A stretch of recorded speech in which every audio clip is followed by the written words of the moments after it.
Voyager dans une bâche en plastique ou l'impossible redémarrage des autocars. Annulation en cascade, frontières fermées, excursions scolaires supprimées, spectacles et événements culturels annulés, les transports par autocar sont à l'arrêt depuis plus de 2 mois. On est complètement à l'arrêt. Les véhicules ont fait 0 km, témoigne Géry Bourdon, gérant d'une société de transport. Contrairement au très médiatisé secteur de l'Orca, celui des autocars n'a, lui, encore aucune perspective de reprise. Chez les autocars Bourdon, basés à Couvin, c'est le calme plat, comme dans tout le secteur depuis plus de 2 mois. Tout est annulé. On n'a plus de demande et on n'a plus rien en perspective dans l'immédiat. Je n'ai plus rien de programmé, car j'ai tout annulé jusque début septembre. Pour début septembre, j'ai encore 6 jours de programmé, mais j'ai peur qu'ils sautent. J'avais entre autres des aînés qui allaient à Vichy, mais ils n'ont pas osé partir. Ils ont préféré annuler. Témoigne Géry Bourdon qui gère la flotte de 20 véhicules de l'entreprise familiale. Aucune date, aucune modalité de reprise ne sont encore précisées. Même son de cloche dans une plus petite entreprise, d'un seul véhicule, celle de Jean-Paul de Liège, tout est annulé jusqu'en juin, et après on est vraiment dans le flou, on ne sait pas comment ça va évoluer. Outre les annulations, c'est en effet le manque complet de perspectives qui les inquiète. Quelles mesures vont être prises ? Silence radio du côté de la Fédération belge des exploitants d'autocars et d'autobus, la FBAA, qui négocie en ce moment des mesures d'aide et un cadre de relance avec le fédéral. Il faut savoir aussi que ce type de transport se conjugue très difficilement avec la crise et les impératifs sanitaires actuels. Le plus gros problème pour nous, c'est la distance d'1,50 m que les gens ne sauront pas respecter dans l'autocar. Et alors, il y a des systèmes qui ont été mis en place avec des bâches pour limiter la propagation des postillons. Alors les gens pensent que ça ne vaut plus le coup d'aller quelque part en autocar, puisque l'autocar est quand même un milieu convivial où on part à 40 dans un car de 50. Je m'assieds 5 minutes près de Pierre, puis je vais près de Michel, puis je vais près d'Annie, mais là, ça va être fini. On va chacun nous emballer comme dans un sac plastique et ils ne pourront pas bouger de leur place. Nous explique Géry Bourdon. Son entreprise qui a repris depuis lundi son activité de transport scolaire a déjà mis en place des mesures pour ses petits voyages quotidiens. Un bus de 50 places s'est redescendu à une capacité d'environ 15 places afin d'assurer des distances convenables entre les enfants. On utilise un siège sur 3. On désinfecte les véhicules dès qu'ils ont terminé la tournée scolaire du matin et dès qu'ils reviennent le soir. Explique Géry Bourdon. Pour les voyages en autocar, plus longs, la rentabilité ne pourrait être assurée dans ces conditions. J'ai un voyage de programmé au mois d'août. L'autocar est complet. Donc, qu'est-ce que je fais avec mes clients ? Je ne vais pas dire « toi, tu viens »,« toi, tu ne viens pas ». Si on ne peut garantir qu'un siège sur 2 ou 3, ce sera très compliqué. La rentabilité n'y sera plus, nous explique Jean-Paul de Liège. Notre rentabilité n'est atteinte qu'avec au moins 30 personnes dans l'autocar. C'est la raison pour laquelle la FBAA réfléchit en ce moment à un cadre de relance. On doit combiner la sécurité à bord des passagers avec une viabilité économique. Se contente de résumer Kim Taylor, le porte-parole de la FBAA.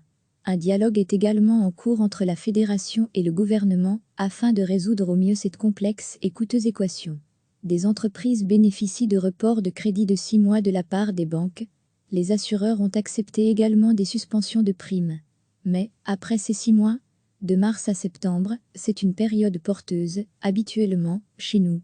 C'est la période pendant laquelle on fait du chiffre. En septembre, quand ces paiements vont devoir reprendre, le secteur sera dans sa période creuse, contrairement aux 6 mois qui précèdent. Vous comprenez bien qu'en novembre, on n'a pas envie d'aller passer une journée à la mer. Et cette année, en plus les gens seront encore réticents à partir avec le virus. C'est quelque chose qu'on va traîner sur plus d'une année.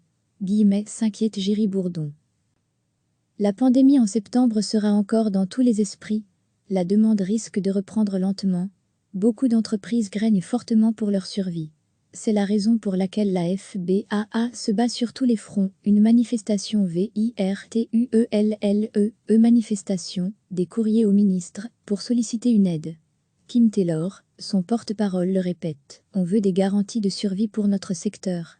Aujourd'hui, il y a 10 000 collaborateurs qui sont au chômage temporaire. On a besoin d'un fonds de soutien spécifique à notre secteur de 120 millions d'euros. Entreprise de 20 ou d'un seul autocar, comme celle de Jean-Paul de Liège, elle ressent tous ce besoin crucial. Les aides sont indispensables à notre survie.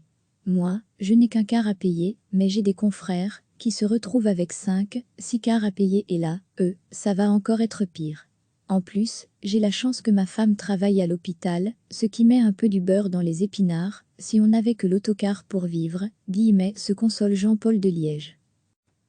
Frontières fermées, excursions scolaires supprimées, spectacles et événements culturels annulés, les transports par autocar sont à l'arrêt depuis plus de 2 mois.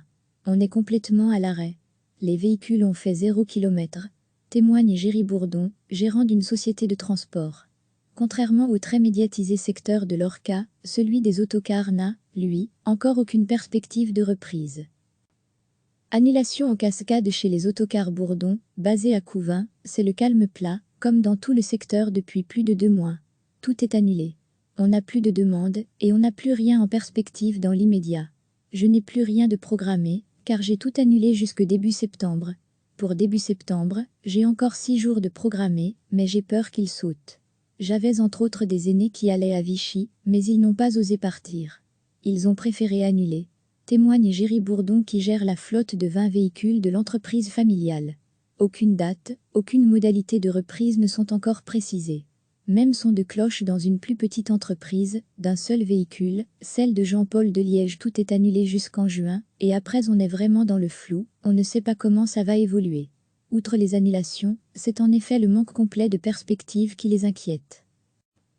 Et après la reprise, quelles mesures vont être prises ?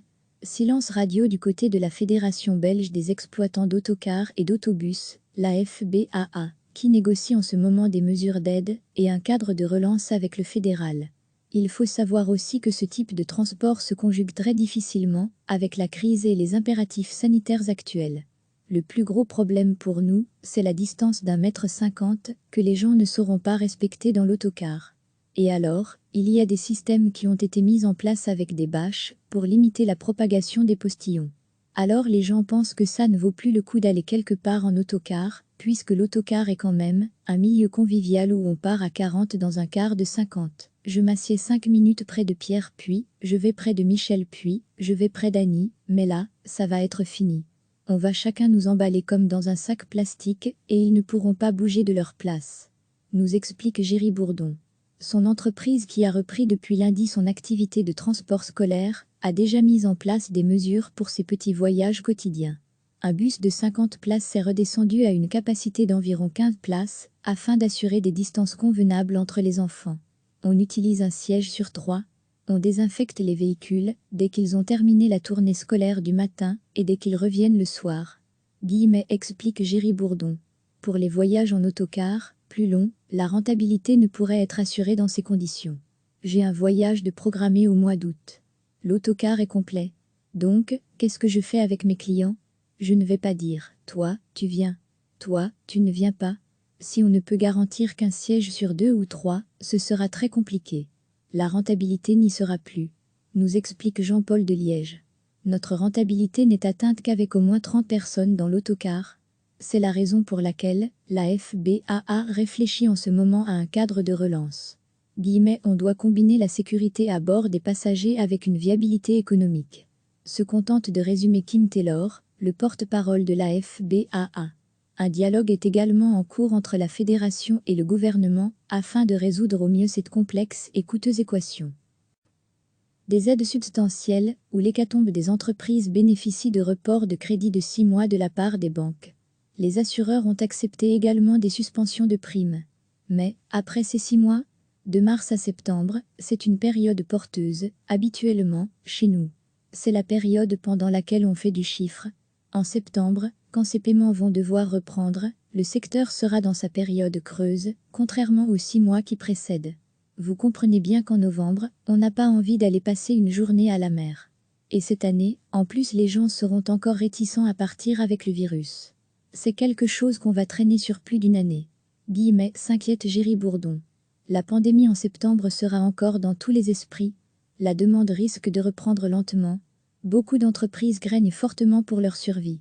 C'est la raison pour laquelle la FBAA se bat sur tous les fronts. Une manifestation VIRTUELLE, manifestation, des courriers au ministre, pour solliciter une aide. Kim Taylor, son porte-parole le répète, on veut des garanties de survie pour notre secteur. Aujourd'hui, il y a 10 000 collaborateurs qui sont au chômage temporaire. On a besoin d'un fonds de soutien spécifique à notre secteur de 120 millions d'euros. Entreprise de vin ou d'un seul autocar, comme celle de Jean-Paul de Liège, elle ressent tous ce besoin crucial. Les aides sont indispensables à notre survie. Moi, je n'ai qu'un quart à payer, mais j'ai des confrères qui se retrouvent avec 5, 6 quarts à payer et là, ça va encore être pire. En plus, j'ai la chance que ma femme travaille à l'hôpital, ce qui met un peu du beurre dans les épinards. Si on n'avait que l'autocar pour vivre, se console Jean-Paul de Liège. Cliquez sur s'abonner pour recevoir les dernières nouvelles.